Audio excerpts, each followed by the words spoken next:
अगली वड्डी खबर दा एक खबर गवांढी सूबे हरियाणा दे नाल जुड़ी हुई है। ऐलनाबाद दे विच बीजेपी उम्मीदवार दा जबरदस्त विरोध होया। गोबिंद कांडा दे प्रोग्राम दौरान किसान पहुंच गए ते किसानां ने नारेबाजी की। इस दौरान धक्का मुक्की भी हुई है। प्रोग्राम विचाले ही छड्ड के वापस जाना पिया।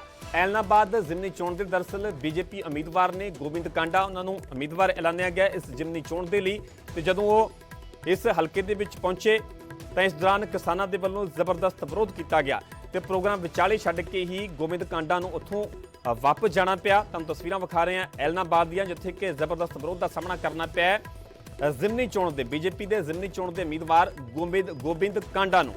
गोबिंद कांडा के प्रोग्राम के दौरान वड्डी गिनती के विच किसान पहुंच गए। किसानों ने इस दौरान नारेबाजी करनी शुरू कर दी तो इस दौरान धक्का मुक्की भी हुई है। तस्वीरां अपने आप दे विच इस पूरे घटनाक्रम नूं बयान कर रही ने ते जिस करके प्रोग्राम विचाले ही छड्ड के गोबिंद कांडा नूं उत्थों वापस जाना पिया। ऐलनाबाद हरियाणा दीयां तुहानूं असीं तस्वीरां विखा रहे हैं। जिमनी चोण होण जा रही है ऐलनाबाद दी ते बीजेपी के उम्मीदवार ने गोबिंद कांडा ते एक प्रोग्राम के शिरकत करने के लिए पहुंचे हुए सन। गोबिंद कांडा के जदों किसानां तक खबर पहुंचती है तो वड्डी गिनती के किसान उत्थे पहुंच जाते हैं तो इस दौरान गोबिंद कांडा का जबरदस्त किसानों के वलों विरोध किया जाता है।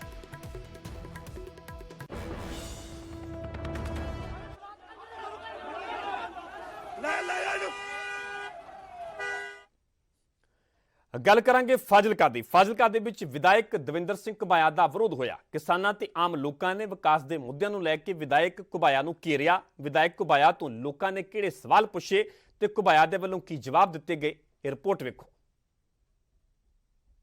सवालों के जवाब दो।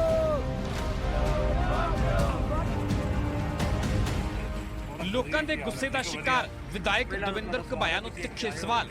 सड़क ते 4.5 साल दा हिसाब क्यों नहीं आए जी? अपने इन्होंने पुछो सरपंच साहब किन्ने री तो बिचानी ते आया। तानू जनता दे वल्लों कीते गए एक सवाल तो वाकिफ करवावांगे ते आखिरकार जनता दे सवालों दा विधायक साहब दे वल्लों जवाब की दिता गया उस बारे भी दसांगे। जनता सब तो पहला सवाल करती है कि 4.5 साल कित्थे सी ते अज 4 साल हो गए। 4 साल दा पाए नहीं ਤੁਸੀਂ ਆਪ ਨਹੀਂ ਇੱਥੇ ਹੋਗੇ ਤੁਸੀਂ मैं थोड़ा कुछ कर सकदा। जनता सवालों की झड़ी लगाउंदी है ते अगला सवाल विधायक नूं कीता जांदा है कि नशा क्यों नहीं खत्म होया। नशा क्या सी एक हफ्ते च खत्म करांगे। नशा हुई हो नशा मैं पिंड जाके बंदे जो विखा देना नशा जाने को मोबाइल खो के ले ਜਾਂਦੇ ਆ। ਨਸ਼ੇ ਵਾਲੇ ਮੁੱਦਿਆਂ ਦੀ ਲੜਾਈ ਹੈ ਸਾਰੀ ਜੋ ਪੰਜਾਬ ਦੇ ਵਿੱਚ ਚੱਲ ਰਹੀ ਹੈ। ਨਸ਼ਾ ਖਤਮ ਮੈਂ ਮੰਨਦਾ ਨਹੀਂ ਹੋਇਆ ਪਰ ਘਟਿਆ ਹੈ। फिर वारी आउंदी है रोजगार दी ते नौजवान विधायक दविंदर घुबाया नूं सवाल करते हैं कि कित्थे है नौकरी। अपनी कांग्रेस सरकार ने इन्ने वादे किते घर नौकरी आ मेरी सारी पंचायत दे नौजवान करने एक बंदा नहीं नौकरी लग्या जी। ਤੁਸੀਂ ਹੁਣ ਪੁਲਿਸ ਵਿੱਚ ਨੌਕਰੀਆਂ ਬਿਜਲੀ ਬੋਰਡ 'ਚ ਨੌਕਰੀਆਂ ਸਾਰੇ ਪਾਸੇ ਨਿਕਲੇ ਅਪਲਾਈ ਕਰੋ। ਚੋਣ ਜਾਬਤਾ ਲੱਗ ਤੁਹਾਡੀ ਕਾਬਲੀਅਤ ਦੇ ਆਧਾਰ ਤੇ जनता वालों अगला सवाल किया जाता है कि पेपर कैंसिल क्यों होए। सब इंस्पेक्टर तो मैं पेपर देता हूँ पेपर ही कैंसिल कर दिता गया है।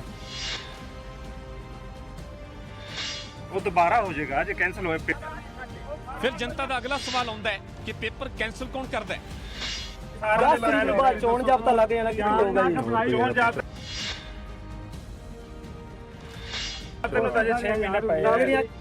जनता वालों सवाल सड़कों की हुई दुर्दशा नूं लैके भी किया जाता है। 4.5 साल हो गए ਤੁਸੀਂ ਕੰਮ ਕੀਤਾ ਆ ਸੜਕ ਨੂੰ ਕਿੰਨੇ 4 ਸਾਲ ਹੋ ਗਏ ਰਿਪੇਅਰ ਚ ਪੈ ਗਈ ਜੀ ਰਿਪੇਅਰ ਹੋ ਜਾਏ ਤੇ ਫਿਰ ਜਨਤਾ ਵਿਧਾਇਕ ਸਾਹਿਬ ਨੂੰ ਸਵਾਲ ਕਰਦੀ ਹੈ ਕਿ ਵੋਟਾਂ ਸਮੇਂ ਹੀ ਯਾਦ ਕਿਉਂ ਆਈ। ਰਿਪੇਅਰ ਹੋ ਜਾਏ 4 ਸਾਲ ਹੋ ਗਏ ਅਜੇ ਤੱਕ ਤਾਂ ਬਣੀ ਨਹੀਂ ਸਾਡੀ। ਜਦੋਂ ਵੋਟਾਂ ਦੇ ਟਾਈਮ ਆਇਆ ਉਦੋਂ ਹੀ ਕਿਉਂ ਰਿਪੇਅਰ ਚ ਪੈਂਦੇ ਨੇ 4 ਸਾਲ ਪਹਿਲਾਂ ਆਪਾਂ ਕਿੱਥੇ ਆਏ क्यों नहीं आए जी? अपने इन्होंने पुछो सरपंच साहब किन्ने री तो बिचानी ते आया। किसान मजदूर एकता विधायक तो पुछे इन्हां सवालों ने जनता की जागरूकता ते लोकतंत्र दे विच वोट दे अधिकार की अहमियत नूं होर मजबूत कीता है। 2022 तो पहला वोट मंगण आउण वाले उम्मीदवारां दे लई वड्डा इशारा है कि जनता की कचहरी दे विच आउण तो पहला वादियां दा लेखा जोखा नाल जरूर लैके आउण। फाजिलका तो सुरिंदर गोयल, न्यूज़ 18 पंजाब।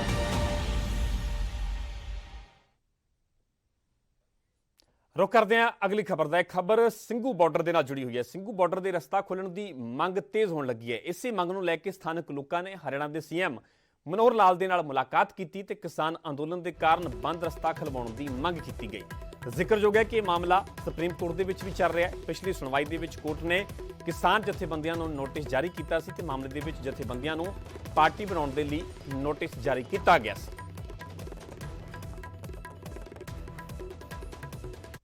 सिंगू बॉर्डर के जो आसपास के गांव के लोग हैं उनका एक प्रतिनिधिमंडल ये मिलने के लिए आया था। उनकी मुख्य समस्या तो जो रास्ता है सिंगू बॉर्डर का उसको खोलने के लिए उनकी ओर से डिमांड थी। इसका जैसे आपको पता है कि सर्वदूर इसकी मांग है कि रास्ते खोले जाएं। उसमें सुप्रीम कोर्ट ने भी संज्ञान लिया है। पिछली 4 तारीख को उन्होंने बुलाया था, हरियाणा सरकार को भी बुलाया था। संबंधित पक्षों में किसानों के प्रतिनिधियों को उस समय नहीं बुलाया था। बाद में उन्होंने 4 तारीख को कहा है कि अब किसानों के प्रतिनिधियों को भी बुलाया जाए। तो उनको सबको भी 43 लोगों को पार्टी बनाया है और उनको भी नोटिस जारी हुए हैं। तो अगली 20 तारीख वहाँ लगी है। उनको वहाँ बुला करके और ये सारा रास्ते का मुझे लगता है कि जल्दी इसका समाधान हो जाएगा। ਤੇ ਹੁਣ ਖਬਰ ਚੰਡੀਗੜ੍ਹ ਤੋਂ, ਜਿੱਥੇ ਸਮਾਰਟ ਸਿਟੀ ਦੇ ਤਹਿਤ ਹਾਈ ਡੈਫੀਨੇਸ਼ਨ ਕੈਮਰੇ ਲੱਗ ਰਹੇ ਨੇ।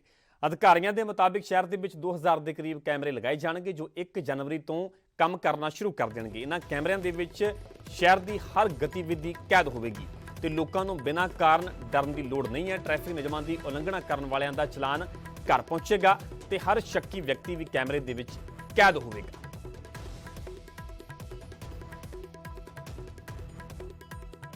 मेन पर्पज़ ये है कि कॉरपोरेशन जो है, कॉरपोरेशन ने हर किस्म की पब्लिक एमिनिटीज़ जो है, बेसिक एमिनिटीज़ जो है वो प्रोवाइड करनी है सिटीजन्स को।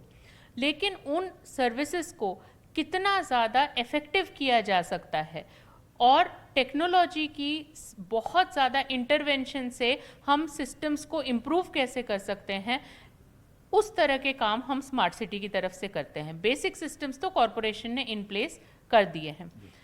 फॉर एग्ज़ाम्पल जैसे कि आपको पता है कि अभी हम आज़ादी का अमृत महोत्सव मना के हटे हैं। 75 साल पूरे हो रहे हैं हमारे देश को आज़ाद हुए। उसके साथ ही एक सोच है कि हमें बाकी चीज़ों से भी फ्रीडम चाहिए। कैसी freedom? Freedom from traffic problems, freedom from crime, freedom from garbage. So हमारा ध्यान इन थीम्स पे है, इसलिए स्मार्ट सिटी की तरफ से ये सारे प्रोग्राम्स जो है बनाए गए। ਸੋ ਫਿਲਹਾਲ ਇਸ ਬੁਲੇਟਿਨ ਦੇ ਵਿੱਚ ਇੰਨਾ ਹੀ। ਇਜਾਜ਼ਤ ਦਿਓ। ਧੰਨਵਾਦ।